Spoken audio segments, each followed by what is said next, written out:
Mendingan saya di dalam masalah bersama dengan Tuhan. Daripada saya meninggalkan Tuhan dalam permasalahan. Karena ketika nanti jatuh tempo, masalah itu usai. Saya jangan sampai kedapatan hancur dan tidak bisa bangkit lagi.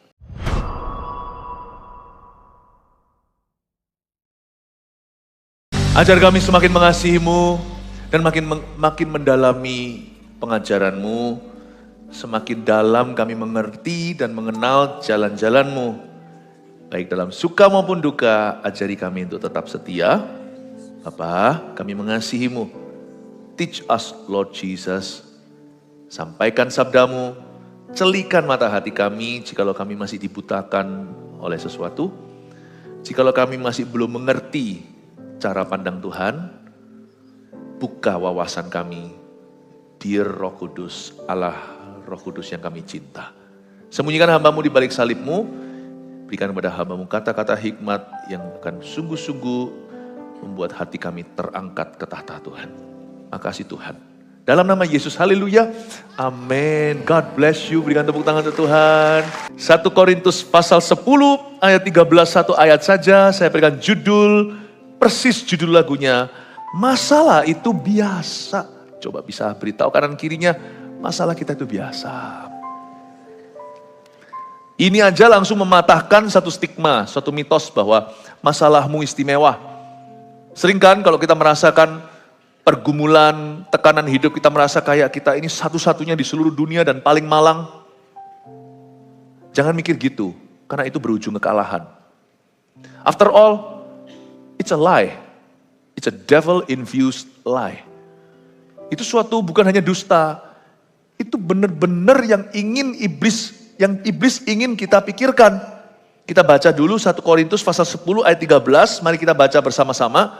1, 2, 3, pencobaan-pencobaan yang kamu alami ialah pencobaan-pencobaan biasa, yang tidak melebihi kekuatan manusia. Sebab Allah setia dan karena itu Ia tidak akan membiarkan kamu dicobai melampaui kekuatanmu. Pada waktu kamu dicobai, Ia akan memberikan kepadamu jalan keluar sehingga kamu dapat menanggungnya. Setelah khotbah ini nanti kita akan nyanyikan lagu itu ya, masalah itu biasa, kita nyanyikan itu lagi. Tapi permulaan ayat ini ada suatu kebenaran yang langsung tampar ke wajah.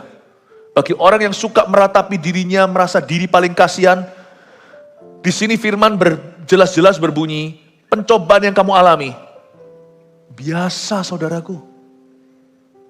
You're not the only one di seluruh bumi ini yang alami itu. Bahkan mungkin orang lain mengalami lebih parah. Percaya dulu, your problem is not unique. Problemamu tidak unik. Spesial apalagi, gak spesial pakai telur. Nasi goreng itu ya, nasi goreng spesial pakai telur. Sama sekali not special, sama sekali tidak istimewa. Orang lain juga ngalami unda-undi 11-12. Karena itu jangan kita merasa, kalau kita dalam pergumulan, udahlah, ini the end, ini kiamatnya. Memang persoalan kita waktu kita alami itu sangat terasa besar sekali. Tapi selama kita masih bisa hidup mengalaminya, dan kita masih bisa bertahan, mungkin kita nggak bisa menyerang. Mungkin sekarang kita masih on the defensive, bukan on the offensive. Aku nggak bisa mengubah keadaan, tapi aku berusaha bertahan. Selama Anda masih bisa bertahan, berarti Anda masih lebih kuat dari masalah itu. Jangan bunuh diri, jangan quit. Sebab ini firman. Masalah itu bukan hanya biasa, dia ada tanggal kadaluarsanya.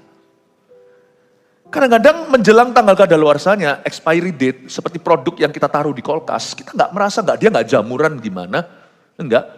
Tiba-tiba aja jatuh tempo, lewat sudah, dan mama bilang, jangan kau minum itu. Kadang-kadang kalau kita minum sungguhan ya, nggak kerasa rusak. Sama dengan obat. Kadang-kadang kita nggak tahu, kok nggak mempan obat anti panas. Hati-hati ya, kalau obat sudah expired jangan dimakan, jangan demi hemat. Soalnya nanti gara-gara itu keracunan obat, parah nanti. Bilnya lebih tinggi. Sesuatu yang kadaluarsa itu kadang-kadang nggak ada tanda-tanda bahwa dia akan segera usai. Tuhan juga tidak perlu ngasih kita titik terang. Bagi Tuhan, mari ya sudah mari, selesai. Nanti tiba-tiba seperti suatu hari, masalah itu pergi gitu aja menguap.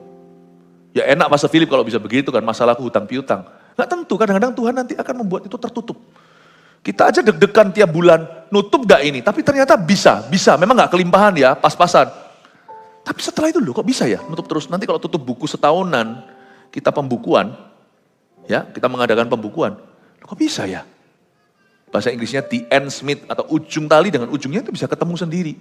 3 tahun, 3,5 tahun, seperti zaman Elia, masa paceklik itu pergi. Kita garuk-garuk kepala dan kita berkata Tuhan itu baik. Sebab Tuhan baik bahwasanya dia setia. Gak mungkin loh ini. Gak masuk hitungan kita. Kalau sudah waktunya, Tuhan tinggal membalikkan telapak tangan begini aja. Selesai. Bahkan ada satu raja, dia tidak dikenan Allah. Sombongnya setengah mati namanya Nebukadnezar. Dia gila. Kukunya itu panjang seperti monster. Dan dia setiap hari hanya merayap seperti binatang sampai harus dirantai segala padahal dia baginda. Suatu hari dia menengadah ke atas, Tuhan berkata sudah selesai. Padahal ini hukuman loh ya. Ini bukan sekedar problema. Kalau kita ini problema kan bukan dihukum oleh Allah. Suatu hari mendadak dia jadi waras. Kalau Tuhan berkata sudah selesai temponya. Selesai. Masalah itu ada kadaluarsanya. Yang tidak ada tanggal kadaluarsanya adalah hati yang bermasalah. Sana boleh punya masalah, tapi hatimu jangan bermasalah. Kita boleh punya masalah, tapi jangan buat masalah. Makanya itu, tidak ada masalah, hiduplah setia. Hiduplah taat pada Allah. Dan yakinlah hidup dalam iman. Kalau kita nggak hidup dalam iman, kita pasti stres setengah mati, bisa-bisa depresi. Jadi stop mikir yang aneh-aneh. Seperti judul lagu tadi. Kalau suasana belum bisa jernih, jangan kau buat keruh. Yang penting kita tetap berpegang teguh, kita harus hidup dalam iman. Iman itu bunyinya begini, masalahku biasa. Masalahku ada tanggal kadaluarsanya. Mari kita sekarang lihat ayat ini lebih lanjut. Adakah solusi-solusi praktis untuk kita? Pencobaan-pencobaan yang kamu alami ialah pencobaan-pencobaan biasa, itu sebuah pernyataan atau sebuah statement yang tidak melebihi kekuatan manusia, itu faktanya. Sebab Allah setia, ini dia tolong digaris bawah. Dan karena itu ia tidak akan membiarkan kamu dicobai melampaui kekuatanmu. Seperti lirik lagu tadi, bukan masalahnya yang luar biasa. Please jangan lihat masalahnya. Pandanglah Tuhan. Dalam bahasa Inggrisnya, do not magnify the problems, but glorify God through your problems. Magnifying glass itu kaca pembesar. Jangan diterowong, terus begini, dilihatin pakai kaca pembesarmu, gede banget masalahku. Tapi besarkan dia, muliakan dia, agungkan dia, elukan dia. Susah Pastor Philip, sama energinya. Mau mengeluh, mau memuji, sama-sama pakai energi. Ada orang berkata, aku maju, mundur, kena. Kalau saya, maju kena, mundur kena, gua maju aja sekalian kena. Betul ya? Depresi itu slavery loh. Perbudakan. Orang berkata, aku nyerah makanya aku depressed. No. Depresi itu bukan rest loh. Depresi itu kerja rodi. Saya tahu, kalau orang sudah kena depresi jangan kau hakimi, kita harus peluk dia, barengi. Dibutuhkan satu keluarga untuk membuat seseorang seperti itu keluar. Dibutuhkan satu keluarga dan gerejanya. Tapi kalau Anda tidak masuk ke situ, jangan ya. Please don't even enter. Dimulai dengan konsep yang betul dulu. Masalahku tidak istimewa. Ketika kita merasa masalah kita luar biasa, Tuhan jadi biasa.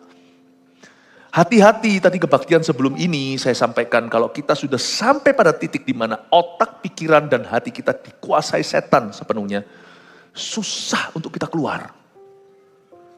So do not surrender your mind to the devil. Jangan kau serahkan kewarasan ini pada setan. Ini medan perangnya. Dimulai dengan sebuah pernyataan, bahkan bukan iman. Ini fakta kebenaran. No. Detik di mana perasaan saya menipu saya, your problem itu luar biasa. Saya berkata, no, tidak. Masalahku memang terasa luar biasa, tapi bukan berarti dia luar biasa. Tetap Tuhanku yang luar biasa. Pakai energi yang sama. Maju salah, mundur salah, maju sekalian disalahkan. Amin. Toh mundur apa guna? Kalau saya memang maju di mata orang salah, mundur di mata orang salah, tak maju sekalian. Toh disalahkan.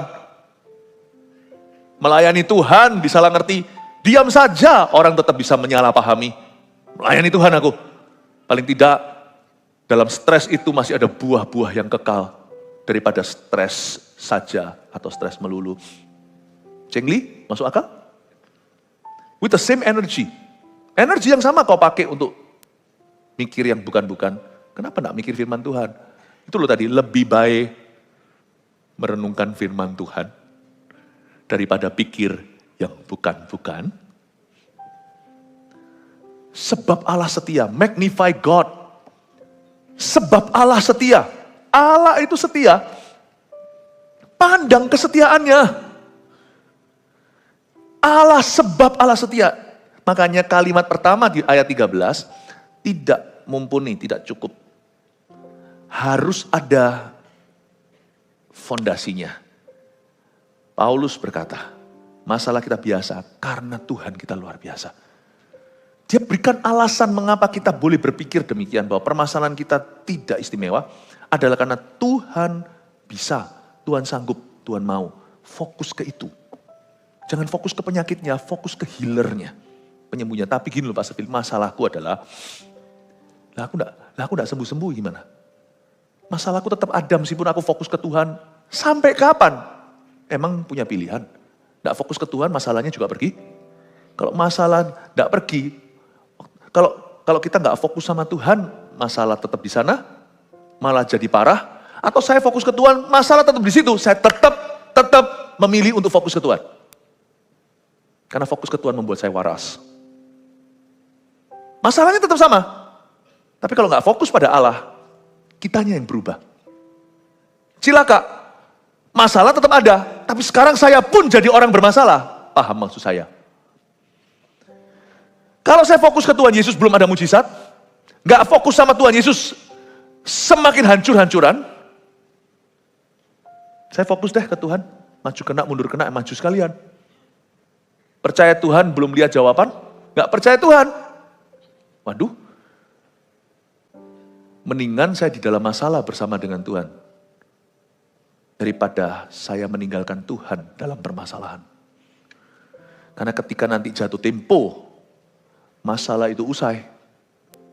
Saya jangan sampai kedapatan hancur dan tidak bisa bangkit lagi. Aku mau di sana. Ketika Tuhan menolongku, di hari Dia berkenan, aku mau memposisikan diriku di tempat di mana aku mudah menerima kasih karunia. Maju kena, mundur kena, gua pilih maju saja bersama dengan Tuhan. Sebab Allah setia, look upon Him. Dan Tuhan itu tidak pernah membiarkan kita tuh berharap sampai titik gigit jari. Tuhan tuh selalu punya jawaban dalam semua pergumulan kita. Kadang-kadang berkat mudah didapat. Kadang-kadang berkat susah didapat. Kadang-kadang berkat langsung diberi. Kadang-kadang berkat terulur berhari-hari. Atau lebih lama dari itu. Tapi saya tahu bahwa Allahku setia. Kata setia di sini artinya pasti. Tuhan pasti menolongku. Mungkin sekarang aku kurang mengerti. Dan cara Tuhan menolong saya itu mungkin berbeda dengan ekspektasi saya. Kadang-kadang persis seperti yang saya harapkan. Tapi selalu melampaui yang saya harapkan.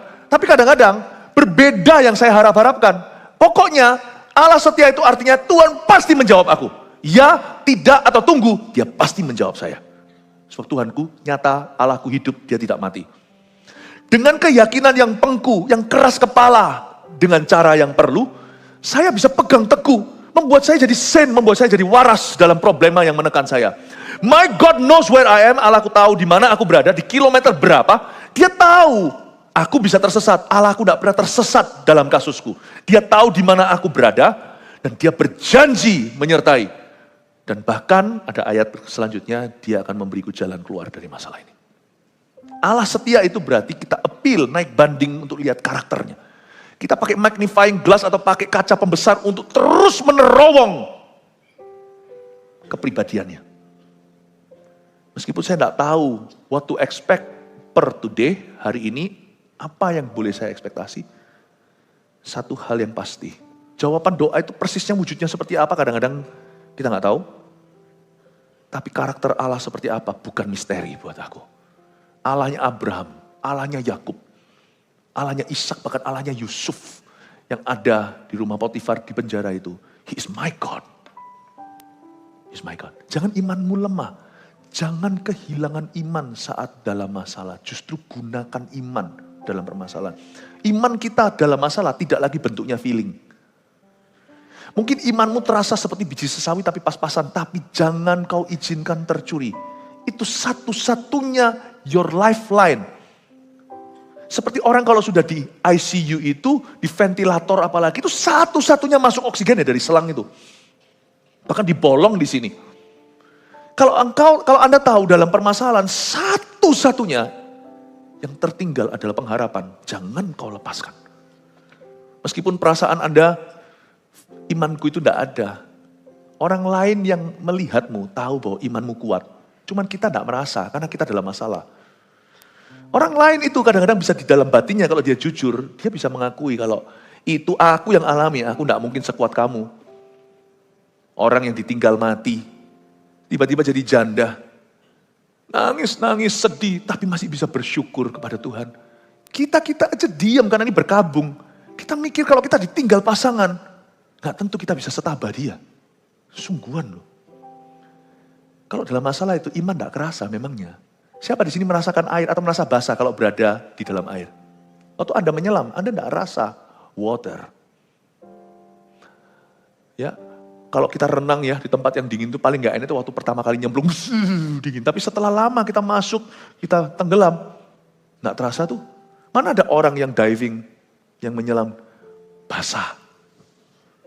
Gak ada yang merasa basah kalau sudah di dalam air. Waktu dalam masalah, imanmu memang gak terasa. Itu normal saudara.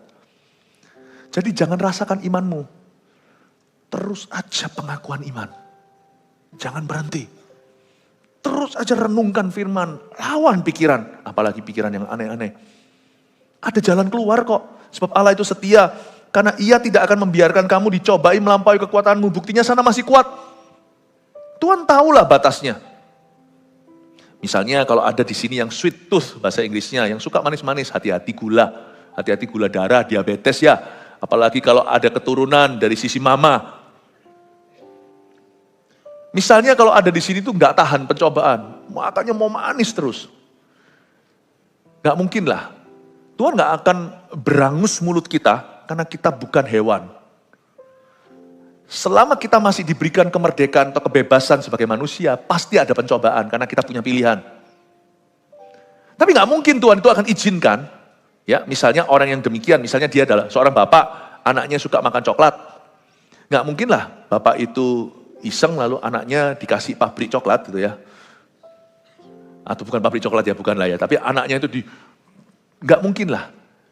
Maksud saya adalah Tuhan itu tidak akan izinkan kita itu kecemplung masuk dunia pencobaan yang melebihi kekuatan kita sehingga kita tidak punya pilihan. Satu-satunya makanan ya harus manis-manis. Nggak mungkin. Tapi jangan kau minta Tuhan ambil semua gula di sekeliling Anda. Jangan minta begitu. Kita yang harus tahu diri. Karena badan kita juga perlu darah, badan kita juga perlu gula maksudnya. Kalau kita sugar levelnya turun itu juga bahaya loh.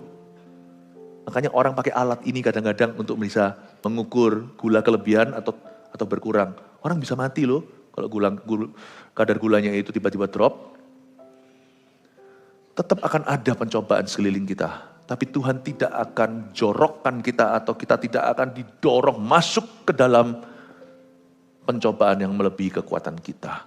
Ia tidak akan membiarkan kamu dicobai melampaui kekuatanmu. Tuhan akan mensensor apa yang menjadi beban hidup kita. Kenapa Tuhan tidak ambil aja semua? Ya nggak bisa. Kalau Tuhan lakukan itu Pinocchio sana. Boneka kayu, bukan manusia yang dicipta dalam gambaran rupa Allah. Selama kita hidup pasti ada pencobaan. Dia tidak akan membiarkan kamu dicoba, itu berarti Tuhan akan mensensor batas kekuatan kita di mana. Tuhan tidak akan izinkan kita masuk dalam situasi keadaan di mana kita tidak punya pilihan. Enggak, berarti selama kita masih bertahan dalam pencobaan atau dalam tekanan atau dalam persoalan, berarti kita masih punya pilihan. Don't believe a thing, jangan percaya kalau setan membisikkan, lu sudah gak punya pilihan, mati lu. Beritahu dia kembali, tunjuk ke wajahnya, tuding tuh mukanya, berkata, kamu salah, kamu berdusta, dasar pendakwa. Beritahu sama iblis, aku punya pilihan. Ini ayatnya, sebab ketika aku dicobai, ia akan memberikan kepada aku jalan keluar. Aku tidak akan dicobai melampaui kekuatan. Aku punya pilihan. Tuhan akan mensensor, Tuhan akan supervisi. God will supervise and censor the temptations that come your ways. Tuhan pasti akan menyensor dan juga menjaga. Tuhan juga akan meluluskan atau melarang. Tuhan tahu batas-batas kekuatan kita dan Tuhan tidak akan membiarkan kita dicobai melampaui kekuatan kita. Pada waktu kita dicobai, Dia akan memberikan kepada kita jalan keluar sehingga kamu dapat menanggungnya. Kadang-kadang Tuhan izinkan waktu kita dalam masalah, kita segera keluar dari sana. Mujizat terjadi, terobosan. Sometimes, kadang-kadang Tuhan memang keluarkan kita dari masalah. Tapi terkadang Tuhan tidak keluarkan kita dalam masalah, tapi Tuhan masuk dalam masalah kita. Dia bukan menjadi masalah hidup kita, Dia akan bantu kita. Itu yang disebut, kamu dapat menanggungnya. Itu, dari situlah keluar kata tabah. Sometimes, Tuhan begitu aja, mentah-mentah, semerta-merta langsung keluarkan kita dari masalah.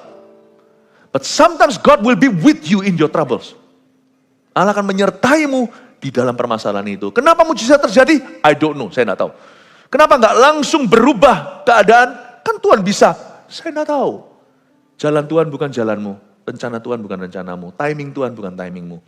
Sometimes miracles happen. Saya tahu, berkali-kali saya melihatnya dan kami terus melihat mujizat demi mujizat terjadi di antara jemaat. Tapi kadang-kadang kita bisa melihat, orang-orang luar aja tahu, God is with you my friend in your trouble. Allah beserta denganmu di dalam permasalahan hidupmu.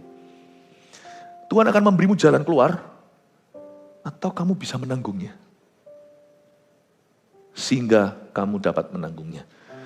Tuhan akan memberi kepadamu jalan keluar, ini bagus sekali. God will provide a way of escape, bahasa Inggrisnya. Ya, seperti apa itu? Escape room apa-apa itu ya. Tuhan akan memberimu, menunjukkan, hey, itu loh exitnya. Tuhan akan nanti menyatakan exit plan-nya. Masalah kita itu biasa, ada tanggal kadaluarsanya, ketambahan, ada jalan keluarnya. Katakan amin. Yang pasti ada beberapa hal yang merupakan jalan keluar.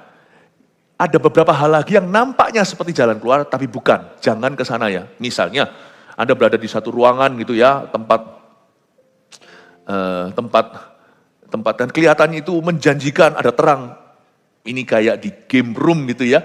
Nanti kalau Anda masuk ke situ, nggak tentu, malah justru jebakan. Pintu tertutup rapat, terkunci dari luar. Apa yang nampaknya itu seperti jalan keluar, tolong diuji dulu dengan firman. Gak tentu itu jalan keluar, itu bisa menjadi jalan masuk lebih dalam. Yang pasti yang bukan jalan keluar adalah giving in to temptation. Menyerah dan kompromi. Itu bukan jalan keluar. Bukan jalan keluar. Ketika seorang kena narkoba, dia mau bebas. Waktu dia sakau atau waktu dia kecanduan kan dia mau lagi. Kelihatannya jalan keluarnya adalah baliklah. Hisap lagi. Nampaknya seperti jalan keluar. Tapi itu tipu muslihat setan. Karena iblis juga bisa berpose seperti malaikat terang. Relief I can give you. Iblis seolah-olah berkata, aku bisa memberimu kelegaan. Tapi kelegaan seperti itu justru membuatmu lemah, semakin kecanduan. Baliklah ke sana. Anda akan berakhir mati mengenaskan. Jalan keluar Tuhan mungkin tidak mudah. Kadang-kadang membuat orang itu harus keringatan, harus ambil handuk untuk gigit. Aku tidak mau kembali ke sana. Kayaknya di situ tuh menjanjikan.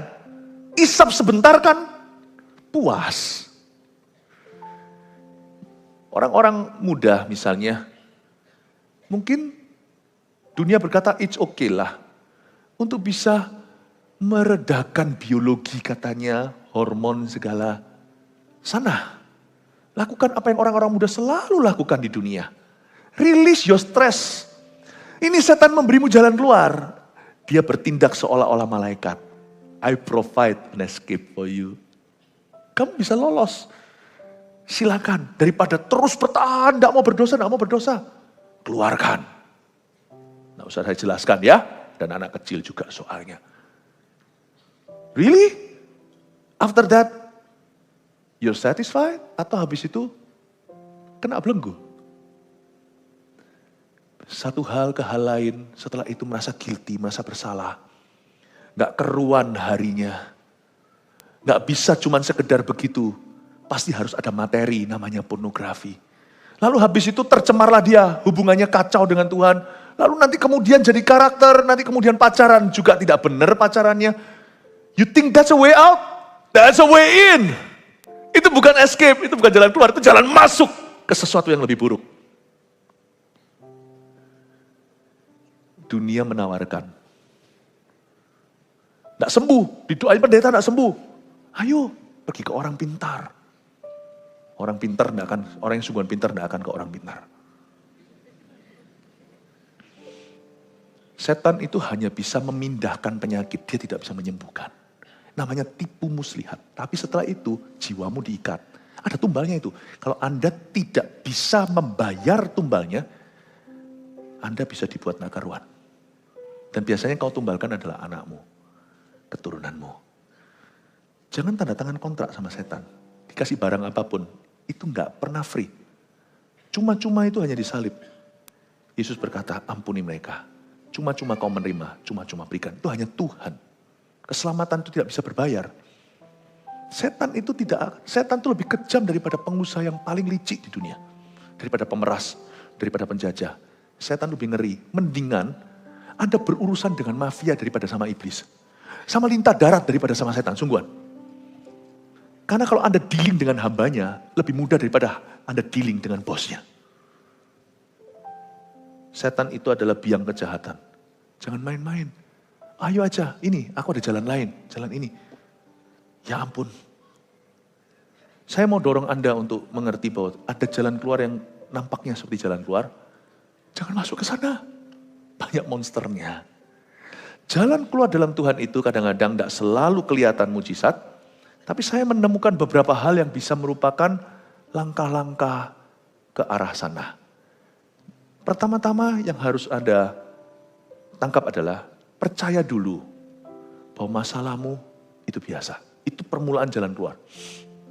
Waktu Anda mulai elukan masalah, Anda akan selama-lamanya kerasan di sana. Sungguhan tanpa Anda sadari, bukannya Anda mau begitu. Tapi kalau Anda Anda terpancing, terjebak dengan pemikiran itu, apalagi sudah terus diakui dengan mulutnya, sudahlah Anda tidak akan keluar-keluar. Jalan keluar pertama itu pasti adalah percaya dulu. Terima ini sebagai wahyu. Masalahku biasa, tidak unik, tidak istimewa. And that I'm not alone facing it. Aku tidak sendirian menghadapinya. Kalau Anda bisa berpikir gitu, tidak keluar hari ini masalah, hatimu tidak akan masuk lebih dalam permasalahan itu. Paham ya Bapak Ibu Saudara? Dan selalu Anda mulai dengan sesuatu yang Anda tahu. Mungkin Anda tidak dapat firman yang baru, kadang-kadang kita mau ayat yang baru. Apalagi kalau dalam masalah yang paling kita gandrungi tahu nggak apa? Bukan gembala, nabi. Nubuatkan saya. Padahal sebenarnya sebagian besar firman dalam kehidupan jemaat itu akan digenapi lewat gembala. Nabi itu meneguhkan, mengkonfirmasi. Seperti Hagai dan Zakaria. Tapi Esra lah yang terus memberi makan. Karena itu pesan-pesan penggembalaan, camkanlah di hatimu. Karena itu nanti yang akan sungguh-sungguh membentuk hidupmu. Tapi jangan kita remehkan nubuatan. Ambil yang baik, simpan yang perlu. Tuhan juga bekerja dan bersabda lewat nabi-nabinya. Tapi firman yang reguler itu loh. Justru kalau kita terus cari profesi, jangan-jangan seperti orang yang hamil, anaknya dikasih makan satu jenis makanan itu terus, keluarnya ada kecacatan. Terlalu tinggi mungkin, semua makanan bergizi melulu. Nggak normal. Makan sehat. Itu kan masalah orang kaya hari-hari ini. Si A, tante ini, AI itu ngomong begitu, sikat terus makan itu.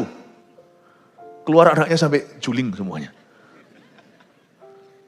Be careful ya. Remember this. normal food. Saya bukan dokter, saya ngomong secara rohani aja. Normal spiritual food nourishes better. Bukan yang wah. Nanti kalau yang wah malah keracunan terus merkurinya. Ya gitulah, tanya dokter, jangan tanya saya. Saya ngomong ini sebagai kiasan ilustrasi belaka. Normal food. Bertumbuhlah. Begin with what you've been taught. Mulai dengan apa yang sudah diajarkan kepadamu on regular basis atau secara reguler. Mulai dengan itu. Gak usah cari firman besar. Belajar bentuk otot kecilmu. Karena itu yang mengangkat barang. Anda pernah lihat gak orang kalau gede-gede gitu. Sama orang yang melatih ototnya bukan untuk show. Panco. Gak tentu menang loh. Anda tidak perlu otot besar. Bukan otot besar. Gak perlu firman besar, firman kecil yang melengkapi, terus menerus tapi consistently, itu yang membentukmu. Kalau Anda bisa begitu, Anda akan kuat menanggungnya. Bahkan kemungkinan besar akan menemukan jalan keluar. Begin with what you've been taught. Mulai dengan apa yang sudah diajarkan. Mulai dengan apa yang kau sudah tahu, gak usah cari sesuatu yang baru. Terakhir, kita punya pos terakhir kita itu apa? Tuhan berkata apa dalam hidupmu? Kita sedang dalam masalah nih. Kita mencoba cari satu profesi atau sesuatu firman besar. Tapi terakhir sebelum aku masuk dalam masalah itu, Tuhan ajari aku bersyukur. Kembali ke benteng itu. Kalau Anda belum dapat sesuatu baru, baliklah kepada sesuatu yang Anda sudah tahu. Meskipun itu sesuatu yang lama. Karena masalah punya tanggal kadaluarsa, firman Tuhan tidak ada expiry date-nya. Gak ada. Anda kembali ke situ. Itu jalan keluar. Kalau Anda bingung mau mikir apa, pikirkan terakhir kali sebelum masalah itu menghantammu. Apa yang Tuhan ajarkan? Pegang teguh pada itu. Amin? Make sense gak? Masuk akal?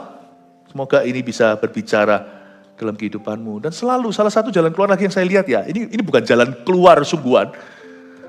Tapi ini sungguh-sungguh membuat kita itu kuat. Positioning namanya, memposisikan diri untuk menerima kasih karunia lebih. Selalu pilihlah untuk bersyukur Bapak Ibu. Always be grateful. Kalau saya tidak tahu saya harus gimana apa, saya masuk hadirat Allah nangis mungkin. Tapi saya akan mensyukuri semua yang saya sadari. Saya akan syukuri teman saya, saya syukuri keluarga saya syukuri ini, itu saya syukuri semua. Kaget saya. Kok ada kuasa ya dalam bersyukur? Kaget. Entah gimana, tiba-tiba bukan hanya saya dikuatkan. Keadaan saya pun berubah. Tidak magic show, tapi saya tidak bisa sangkali. There is really power in giving thanks. Coba baca aja di perjanjian lama cerita-cerita gimana Tuhan porak-porandakan musuh hanya karena mereka memuji Tuhan. Always choose to be grateful. Itu jalan keluar. Karena kalau mengeluh, masuk masalah baru.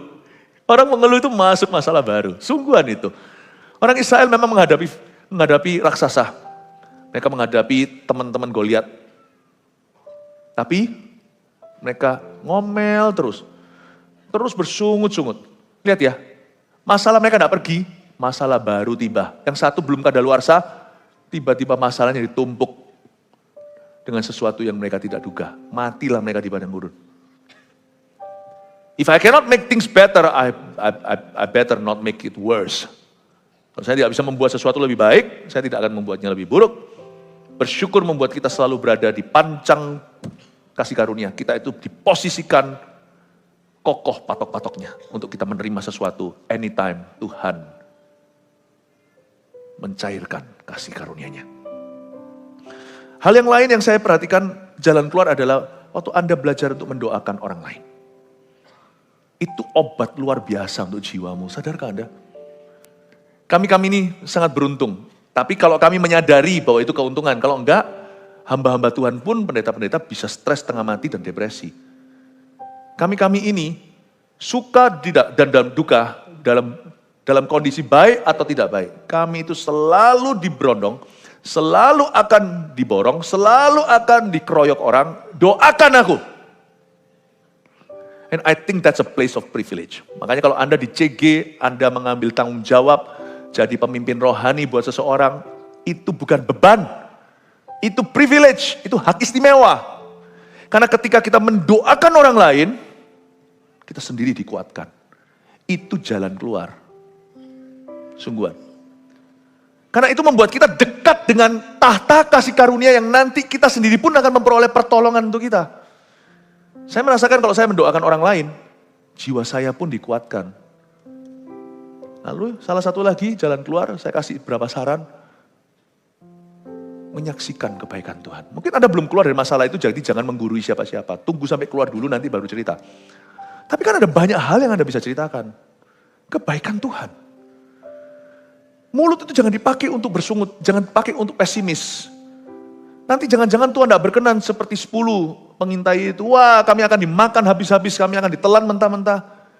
Tapi Yosua berkata tidak, kalau Tuhan sudah suruh, Tuhan pasti setia. Kita bisa pakai mulut kita untuk memproklamasikan. Bukan kemerdekaan, memproklamasikan kebaikan Tuhan. Aduh, Tuhan itu baik. Aku masih dalam masalah. Nggak usah gini, aku dalam masalah. Malangnya aku. Nggak usah begitu. Itu air mata toh percuma terbuang. Aku tahu lu kasihan. Tapi dengan menangisi dirimu, nggak kemana-mana dirimu. Mendingan nangisnya begini. Aku masih dalam masalah. Udah, nggak usah cerita lebih lanjut. Kecuali kalau cerita kepada orang yang berwenang mendengarkannya. Yang bisa membantu Anda, menguatkan Anda. Kalau Anda kesaksian cukup, aku masih dalam masalah. Tapi Tuhan itu baik. Di tengah-tengah masalahku ini, anakku sekarang malah justru sungguh-sungguh sama Tuhan. Wow. Bisnisku jatuh, aku harus merangkak dari bawah. Berapa tahun kemudian aku harus mengembalikan hutang. Karena diajarkan di gereja, tidak boleh lari dari tanggung jawab. Tapi di tengah-tengah semuanya ini, aku masih bisa sekolahkan anakku sambil mengembalikan hutang. Tuhan itu memberikan rezeki kemarin. Ya, dagangan saya dibeli lebih banyak daripada hari sebelumnya. Terima kasih Tuhan, Engkau selalu mencukupkan. Orang tahu Anda jujur, tidak dibuat-buat, tidak perlu pakai, oh demi puji Tuhan, tidak usah begitu-gitu, tidak usah banyak gaya. Ngomong apa adanya, esensi bukan sensasi. Ngomong aja terus terang. Aku masih dalam masalah, nggak usah ngomong masalahku sekarang. Toh sudah didoakan, beberapa orang tahu. Tapi di tengah-tengah itu aku tetap bisa bersaksi akan kebaikan Tuhan. Anakku, ya keluargaku masih bisa makan. Anakku masih bisa sekolah. Malah justru sekarang dapat nilai A. Di tengah-tengah semua permasalahan. Mungkin misalnya kalau suaminya salah satu dari pasangan itu selingkuh. Misalnya. Lalu habis itu, tapi sekarang justru kami satu keluarga mendoakan. Supaya keluarga kami pulih. Nggak tahu ya. Kalau Anda terus memproklamasikan kebaikan Tuhan. Terus menceritakan kebaikannya. Sama sekali nggak ada yang salah dengan itu. Dan Anda tidak bisa overdosis. Menyaksikan kebaikan Tuhan itu tidak ada efek sampingannya. Dan dia selalu berbuat baik dalam jiwamu. Dan dia selalu mendatangkan kebajikan. Jalan keluar mungkin belum ada, belum kelihatan. Tapi Anda, langkah keluar sudah Anda siapkan. Jalannya belum kelihatan. Langkahmu sudah ke sana. Bersyukur, menyaksikan kebaikan Tuhan. Ya, mendoakan orang lain, terus melayani. Itu langkahmu sudah ke arah yang benar. Amin. Seperti lagu tadi, suruh melangkah ke kiri, ke kanan.